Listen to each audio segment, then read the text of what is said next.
السلام علیکم. متین الحق. آج میں چھوٹے چھوٹے قصے ڈالوں گا، ہوتا ہے آپ کو ٹکڑوں میں دیکھنے کو ملے، لیکن جو حالات چل رہے ہیں ہمارے ملک کے، جس طرح سے یعنی قیامت کی نشانی میں یہ تھا نا کہ رذیل حکومت کریں گے، شرفا منہ چھپائیں گے، تقریباً یہی کچھ ہو رہا ہے. بس نا امید نہیں ہوں اللہ کی ذات سے، انشاءاللہ ہر رات کی صبح ہے. اب کیونکہ سب کے ذہنی طور پہ، مالی طور پہ لوگ پریشان. اب میں کہا ہم کچھ تھوڑی ایسی باتیں کریں. یہ میں نے بہت پہلے پڑھا تھا کہ بڑھاپے میں انسان ماضی کی اچھی یادوں کے سہارے زندہ رہتا ہے. ہم بھی آج بھی ہم کوئی پرانی بات یاد کرتے ہیں، وہ کرتے ہیں، اچھی بات یاد کرتے، کچھ دیر کے لیے ہمارا ذہن فریش رہتا ہے. اب آج کا جو دور چل رہا ہے مہنگائی کا، میں تھوڑا سا آپ کو نقشہ کھینچتا ہوں. نئی نسل تو کہے گی یہ تو یا تو بڑے میاں پاگل ہو گئے، سٹھیا گئے، یا ہم کو بیوقوف سمجھ رہے ہیں. اسی کراچی میں 1960 تک ٹھیلوں کے اوپر، ٹھیلوں پہ 4 آنے سیر 10 روپے من آٹا بکتا تھا. 10 روپے من. مزدور کی مزدوری تھی 2.5 سے 3 روپے. آپ حساب لگا لیں، اگر 3 روپے بھی کما لیے تو اس نے 12 کلو آٹا گھر لے گیا اپنے. وہ آج 12 کلو آٹا جو ہے نا 1800 روپے کا ہو گیا. 150 روپے کی کہانی آ گئی ہے. اور اس کے اندر اللہ ان کم وقتوں کو سمجھے، گودام حکومت کے بھرے میں ہیں، لیکن اپنے لوگوں کو نوازنے کے لیے چوری چوری وہ کوٹا کر کے سسٹم کر کے یہ دیتے ہیں. بری اللہ ہی ان کو جس طرح اپنی جان بچا رہے ہیں اور لوٹ رہے ہیں ملک کو. یہ بکرے کا گوشت، میں آپ کو جو سنا رہا ہوں یہ 1950 سے 1960، 1 روپے 10 آنے، 1 روپے 60 پیسے سیر. گوشت پہلے وہ توڑتا تھا، صاف کرتا تھا، پھر تولتا تھا. 10 آنے سیر، 8 آنے سیر بغیر ہڈی کا گائے کا گوشت، 12 آنے سیر دودھ، 14 آنے سیر دہی. یہ خواب کی باتیں نہیں، خود میں چھوٹا سا تھا، میں آپ کو بتا دوں، جب سے میں نے وہ سنبھالا مجھے الحمدللہ کبھی پیسے کی تکلیف نہیں ہوئی. لیکن اللہ معاف کرے، جہاں ہم رہتے تھے وہاں 4-5 رشتہ داروں کے گھر اور بھی تھے. ان سب گھر والوں کا گھر کا سامان، ناشتہ، گھر کی گوشت ترکاری میں ہی لے کے آتا تھا سب کی. اور اللہ معاف، 1 آنا فی گھر میرا جرمانہ تھا. 4 آنے روز میرے بنتے تھے. اس زمانے میں عیاشی تھی، ویسے ہی ملتا تھا 1 آنا روز خرچہ اماں سے. تو سال ہر سال میں سودا لایا، اس لیے مجھے پوری ہر چیز کی خبر یاد ہے آج بھی. 12 آنے سیر، 12 آنے سیر انگور بڑا، 8 آنے سیر بہترین امرود، سیب، 10 آنے 8 آنے درجن موسمبی. اور ہر آدمی نہیں کھا پاتا تھا، پیسے کی اتنی قدر تھی. پیٹرول،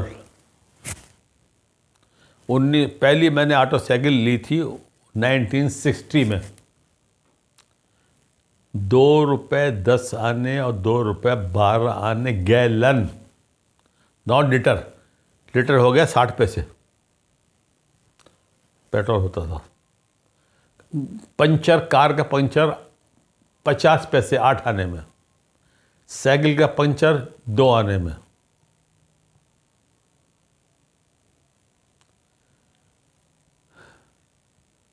گاڑی کی سروس، کار کی پھر بعد میں یہ میں سنا رہا ہوں آپ کو، گاڑی کی سروس کا 1965 67 68 70 تک پیٹرول پمپ پہ کار سروس ہوتی تھی ٹوٹل 25 روپے میں.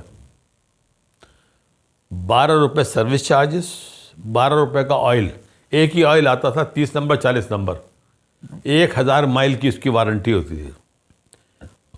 1 روپیہ ٹپ جاتی تھی سروس کرنے والوں کو، 25 روپے سروس ہوتی تھی. اب پرسوں اب میرا بیٹا صاحب 4,200 روپے کا چھوٹی گاڑی کا آئل ڈلوا کے لایا آلٹو کا،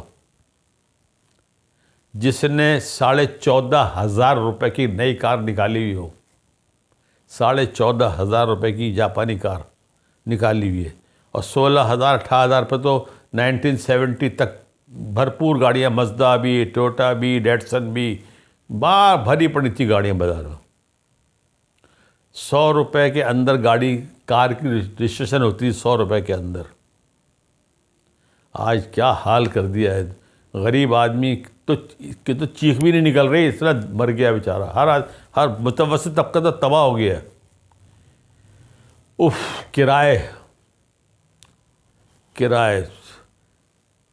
1960 سندھی مسلم سوسائٹی میں 0 میٹر کوٹھی 1000 گز کی بنی ہوئی، 1000 گز کی کوٹھی، 5 بیڈ نیچے 5 بیڈ اوپر، ہم نے لی تھی 1,000 مہینہ کرائے پہ، 1,000 مہینہ. اور جس سے لی تھی اس نے بتایا تھا کہ بولا مجھے زمین کے ساتھ تیار کرا کے مجھ کو پڑی ہے یہ 1,70,000 روپے کی. ہے خواب کی باتیں. چلیے اب اور دوسرے موضوع پہ بھی آتے ہیں، لیکن میں نے کہا بہت زیادہ ہو جائے گا آپ کو. اچھا جی، اب دوسرے میں آتا ہوں. میں اللہ تعالیٰ نے کا حکم ہے کہ اس کی مخلوق پہ رحم کرو. آج اگر یورپ کی اقوام خوشحال ہیں، ان پہ اللہ مہربان ہیں، تو ان کا سب سے بڑا منشور جو ہے وہ جان، چاہے انسان کی ہو چاہے جانور کی ہو، اگر آپ نے اس کو نہیں کھانا ہے تو اس کو مت مارو، اور اگر آپ نے کھانے کے لیے اس کو کاٹنا ہے تو اب انہوں نے سسٹم بنایا ہوا ہے، وہ انجیکشن لگا دیتے ہیں اس کو. اب وہ انجیکشن لگانے سے جانور تقریباً نیم بیہوش ہو جاتا ہے، پھر وہ جب اس کا چھری پھیرتے ہیں تو وہ آسانی سے وہ جان دیتا ہے، اس کو تکلیف کا احساس نہیں ہوتا. اب حلال مذبح خانے بھی کھل گئے امریکہ میں، یورپ میں، وہاں بھی انہوں نے ایک شرط اب لگا دی ہے کہ آپ انجیکشن لگاؤ گے پہلے وہ نیم بیہوش ہو جائے پھر آپ کاٹو. ہمارے ہاں میں آپ کو آنکھوں دیکھی بتا رہا ہوں، اندرون سے شکار کا شوق تو آپ کو بتایا میں نے، گھٹی میں ہے میری، میں نے بہت خواری کی ہے شکار کے شوق میں، ہر آدمی کے بس کا نہیں ہے. مگر میں نے اپنی آنکھ سے جو ان کے ساتھ پرندوں کے ساتھ ظلم کرتے ہیں یہ لوگ، اور مچھلی کے ساتھ ظلم کرتے ہیں وہاں کے مقامی لوگ، اب آپ سنیے کرتے کیا ہیں. اب یہ سردیاں آئی ہیں، یہ آنکھوں دیکھی میری ہے، بتا رہا ہوں آپ کو میں. یہ مرغابی آتی ہے ٹھنڈے ملکوں سے،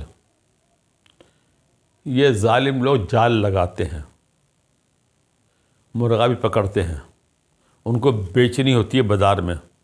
اب گھاگھ ہر وقت تو نہیں آتا، اس کو زندہ رکھنے سے لیے وہ جو اپنے پاس اپنے قبضے میں رکھنے کے جو ظلم کرتے ہیں، یہ آنکھوں دیکھ کے بتا رہا ہوں.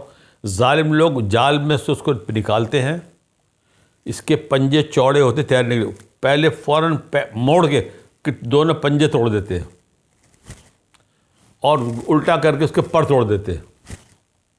اب وہ بیچاری نہ اڑ سکتی ہے نہ تیر سکتی ہے، جھاڑیوں پانی میں جھاڑی میں ہوتی ہے، ان جھاڑیوں میں اس کو چھوڑ دیتے ہیں. وہ جہاں ہے بیچاری 2 دن 4 دن 5 دن بھوکی پیاسی پڑی رہتی ہے. جب ان کے پاس آرڈر آتا ہے، وہ ظالم آتے ہیں، وہیں چھری پھیرتے ہیں اور لے آ کے دے دیتے ہیں. مچھلی زندہ رکھنے کے لیے اگر کراچی والوں کو کبھی جانا ہوا ہو ٹھٹے تو دیکھیں، گجوں کے پاس زندہ مچھلی وہ رکھتے ہیں پانی میں ڈال کے کہ دیکھو زندہ ہے. لیکن زندہ کس طرح رکھتے ہیں؟ سوا لے کے اس کی آنکھ سے ایک آنکھ دوسری آنکھ میں آر پار رسی گزارتے ہیں، سوا گزار کے رسی باندھ کے دونوں آنکھیں پھوڑ دیتے ہیں اس کے ظالم لوگ، اور پانی میں ڈال دیتے ہیں. جیسی گاڑی آتی ہے نکال کے ہلاتے ہیں، زندہ دکھاتے ہیں، پھر ڈال دیتے ہیں پانی میں. تو اللہ کی مخلوق ہے، ایسا تو نہیں ہونا چاہیے. کوئی ان کو سمجھانے والا نہیں ہے، لیکن یہ لوگ اپنی اس ظالمان فطرت سے باز نہیں آتے. بہت میں نے سمجھایا ان کو، میں نے کہا ایسا مت کرو، حاجی صاحب مچھلی مر جائے گا ہمارا، کوئی نہیں لے گا ہم سے. اور میں نے کہا تم بڑا جال بنا لو، اس میں ڈال دو، ہمارے پاس پیسے نہیں ہیں جال کے لیے، یہ کرتے ہیں۔ میں نے کہا اللہ تم پہ رحم کرے، اس میں سوچتے یہ اللہ کی مخلوق پہ آپ رحم کرو گے، اللہ آپ پہ بھی رحم کرے گا۔ جانوروں پہ جس طرح وہاں دیکھ بھال ہوتی ہے، اب میں نے بھی سفر کیا ہے باہر، بہت سے علاقے ایسے جہاں پر جنگلی جانوروں کا گزر تھا، ہرن وغیرہ، بورڈ لگے ہوئے تھے کہ آپ روڈ سیدھا ہے، آپ نگاہ آنکھیں کھلی رکھیں، دیکھتے رہیں، کوئی جانور ہے آپ نے اس کو ہٹ نہیں کرنا۔ جہاں ہمارے بھائی اسلام آباد مرگالہ کے نیچے کبھی کبھی ہرن آ جاتا ہے، ہرن بھی آ جاتے ہیں، ابھی چیتے بھی آ گئے، بہرحال لوگوں نے مار بھی دیے۔ بہرحال دعا کریں یہ اللہ ہم اس قوم کو سمجھ دے۔